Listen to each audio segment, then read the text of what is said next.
बिस्मिल्लाहिर्रहमानिर्रहीम। अस्सलाम वालेकुम students, welcome to easy learning channel. हमने स्टार्ट किया हुआ था अपना topic that is the digestive system and the digestion of food in man. इस वीडियो के पार्ट 1 में मैंने आपको स्टमक तक पढ़ा दिया था, जिसमें हमने पढ़ा था कि बोलस स्टमक में एंटर होने के बाद वहाँ पर प्रोटीन की डाइजेशन होती है और फिर वो जो है फूड है वो एक क्रीमी सैमिड लिक्विड पेस्ट की फॉर्म इख्तियार करती है, जिसे हम कहते हैं चाइम। उसके आगे हम स्टार्ट करेंगे digestion in small intestine. Stomach के बाद क्या होता है कि वो जो चाइम है वो स्मॉल इंटेस्टाइन के फर्स्ट पार्ट में एंटर होती है। अब स्मॉल इंटेस्टाइन जो है वो तकरीबन हमारे पास 6 to 7 मीटर एक लॉन्ग ट्यूब होती है और हम इस स्मॉल इंटेस्टाइन को 3 पार्ट्स में डिवाइड करते हैं। स्मॉल इंटेस्टाइन का जो फर्स्ट पार्ट होता है उसे हम कहते हैं ड्यूडिनम, इसके मिडल पोर्शन को हम कहते हैं ज्यूजिनम और इसके लास्ट वाले पोर्शन को हम कहते हैं इलियम। तो सबसे पहले हम देख लेते हैं ड्यूडिनम। ड्यूडिनम क्या है? Duodenum is the first part of small intestine. It is C shape structure और ये तकरीबन हमारे पास 25 से 30 सेंटीमीटर लॉन्ग होती है। अब चाइम जो है स्टमक के बाद एंटर होती है ड्यूडिनम में।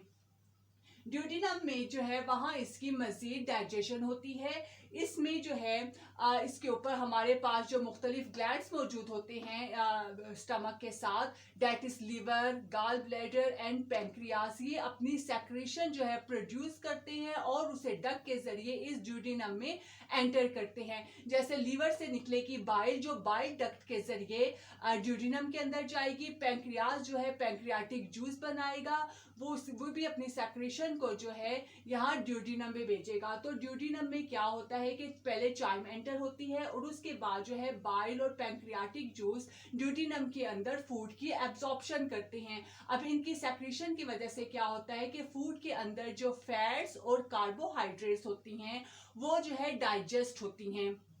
यानी कि स्टमक में प्रोटीन की डाइजेशन हुई थी और उसके अलावा फूड के जो बाकी न्यूट्रिएंट्स होते हैं, कार्बोहाइड्रेट्स, फैट्स और जो प्रोटीन्स भी बच गई होती है, उन सब की मजीद डाइजेशन होगी यहाँ ड्यूडिनम के अंदर। ड्यूडिनम यानी कि first part of the small intestine.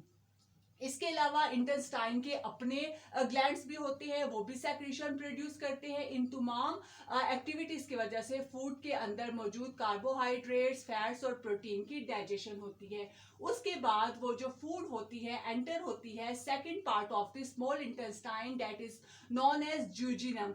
ज्यूजिनम जो है ये इसका सेकेंड पार्ट होता है स्मॉल इंटेस्टाइन का और इसकी जो लेंथ होती है वो होती है तकरीबन 2.5 मीटर। जीजिनम के अंदर भी फूड की डाइजेशन होती है। फूड के अंदर जो मजीद प्रोटीन, स्टार्च और लिपिड्स रह गए होते हैं उनकी मजीद डाइजेशन होती है ज्यूजिनम के अंदर। जब अच्छी तरीके से फूड डाइजेस्ट हो जाती है तो अब फूड एंटर होती है last part of the small intestine which is known as ileum. Ileum की जो लेंथ होती है वो होती है तकरीबन हमारे पास 3.5 से 4 मीटर तक। अब ज्यूजिनम तक फूड कंप्लीटली डाइजेस्ट हो चुकी होती है तो इलियम के अंदर फूड की एब्जॉर्प्शन होती है। अब अगर हम स्मॉल इंटेस्टाइन का क्रॉस सेक्शन देखें तो ये जो स्मॉल इंटेस्टाइन होती है ये कंसिस्ट करती है या ये बनी होती है 1000 of small projections like structure से। यानी कि इसके अंदर अगर हम इसका क्रॉस सेक्शन देखें तो इसके अंदर 1000 ऑफ फिंगर लाइक प्रोजेक्शंस मौजूद होती है, जिसे हम कहते हैं विलाई। अब हम स्ट्रक्चर देख लेते हैं एक विलस का। विलस क्या होता है कि each villous is covered by a single layer of epithelium. Epithelium के अंदर जो है मौजूद होता है नेटवर्क ऑफ ब्लड कैपिलरीज और ये ब्लड कैपिलरी सराउंड करती है एक लिम्फ वेसल्स को, जिसे हम कहते हैं लैक्टील। ये हमारे पास स्ट्रक्चर है एक विलस का। इसी तरह 1000 of villi are present in the ileum. अब विलाई का क्या होता है कि ये इलियम के अंदर absorption surface of absorption level को इंक्रीज करती है, यानी कि एब्जॉर्प्शन लेवल इससे इंक्रीज हो जाता है। अब फूड जो डाइजेस्ट हो चुकी होती क्या होता है कि उस फूड में से जो सिंपल शुगर है और अमाइनो एसिड है वो इन ब्लड कैपिलरीज के अंदर एब्जॉर्ब होते हैं। यहाँ पे एब्जॉर्ब होने के बाद ये हेपेटिक पोर्टल वेन्स के जरिए जो है लीवर तक जाते हैं और फिर लीवर से जो है हेपेटिक वेन इनको लेके जाती है हार्ट तक और फिर हार्ट से ये न्यूट्रिएंट्स जो है ब्लड के जरिए through out the body transport होते हैं।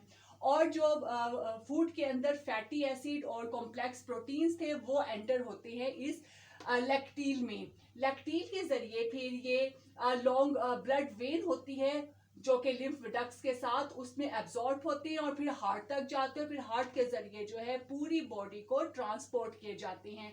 यानी कि इंटेस्टाइन का फंक्शन क्या है, इंटेस्टाइन के जो पहले दो पार्ट है ड्यूटीनम और जियोजिनम, उनके अंदर फूड की कंप्लीटली डाइजेशन होती है और फिर वो डाइजेस्टेड फूड इलियम में जो है एब्जॉर्ब होती है। किसके जरिए, विलाई के जरिए। विलाई में ब्लड कैपिलरीज और लिम्फ वेसल मौजूद होती है, लैक्टील, जिसके जरिए वो फूड के जो कंपोनेंट है वो हार्ट तक जाते हैं और फिर हार्ट से ब्लड के जरिए पूरी बॉडी को ट्रांसपोर्ट होते हैं। उसके बाद जो हमारे पास अनडाइजेस्टेड फूड रह जाती है वो एंटर होती है लार्ज इंटेस्टाइन में। तो अब हम नेक्स्ट टॉपिक जो है अपना देखते हैं लार्ज इंटेस्टाइन का। ओके, नेक्स्ट हम देख लेते हैं the structure of large intestine. Large intestine जो है वो तकरीबन हमारे पास 1.5 मीटर लॉन्ग होती है। लार्ज इंटेस्टाइन के भी स्मॉल इंटेस्टाइन की तरह 3 पोर्शन होते हैं, caecum, colon and rectum. At the junction of small and large intestine, यानी कि यहाँ पे इस फिगर में आप देखिए, at the junction of large and small intestine there is a pouch-like structure which is known as cecum, which is the first part of large intestine। इस cecum के साथ एक blind प्रोजेक्शन होती है जिसे हम कहते हैं अपेंडिक्स। ये अपेंडिक्स जो है ह्यूमन बींग्स के अंदर नॉन फंक्शनल होती है, कोई काम नहीं होता है इसका। उसके बाद जो सीकम है वो कंटिन्यूस होती है। The second part of large intestine that is colon. Colon जो है एक लॉन्ग ट्यूब लाइक स्ट्रक्चर होता है। इसकी पोजीशन के लिहाज से हम इसको कहते हैं ascending colon, transverse colon and descending colon, सिर्फ इसकी पोजीशन के हिसाब से। और इस कोलोन का के अंदर जो है बैक्टीरिया मौजूद होते हैं, यूजफुल बैक्टीरिया मौजूद होते हैं। वो बैक्टीरिया जो है विटामिन के प्रोड्यूस करते हैं which is essential for the clotting of blood. उसके बाद कोलोन जो है ज्वाइन करती है last part of the large intestine that is rectum. और रेक्टम जो है इसके अंदर फेसेस स्टोर होते हैं और ये बाहर ओपनिंग एनस के जरिए बाहर ओपन होता है। अब लार्ज इंटेस्टाइन का मेन फंक्शन क्या होता है, absorption. It absorb the water, vitamins और मिनरल्स, यानी कि फूड के अंदर जो है वाटर, मिनरल्स और विटामिन्स को ये एब्जॉर्ब करता है और इसके लास्ट पार्ट तक जाते हुए जो अनडाइजेस्टेड फूड है वो फेसिस की फॉर्म इख्तियार कर लेती है और रेक्टम के अंदर स्टोर हो जाती है और बाहर एनस के जरिए एक्सक्रीट आउट हो जाती है। अब ये लार्ज इंटेस्टाइन जो है अगर एक्सेस वाटर एब्जॉर्ब कर ले, जरूरत से ज्यादा पानी एब्जॉर्ब कर ले, तो वो रिजल्ट होता है कॉन्स्टिपेशन में। और अगर ये जो है लेस अमाउंट में वाटर एब्जॉर्ब करती है तो which causes diarrhoea in humans.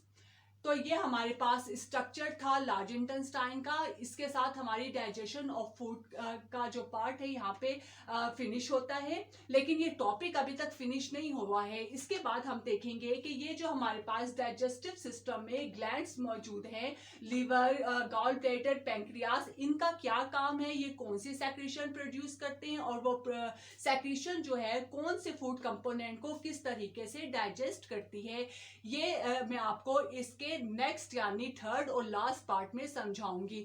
तो मेरी वीडियोस को कंटिन्यूसली देखें ताकि ये टॉपिक आपको बहुत अच्छे तरीके से समझ आ जाए। तो आज का टॉपिक हम यहीं पे फिनिश करते हैं। इसके नेक्स्ट टॉपिक में इंशाल्लाह हम इसके लास्ट पार्ट में इस टॉपिक को कंटिन्यू करते हैं और फिनिश भी करेंगे।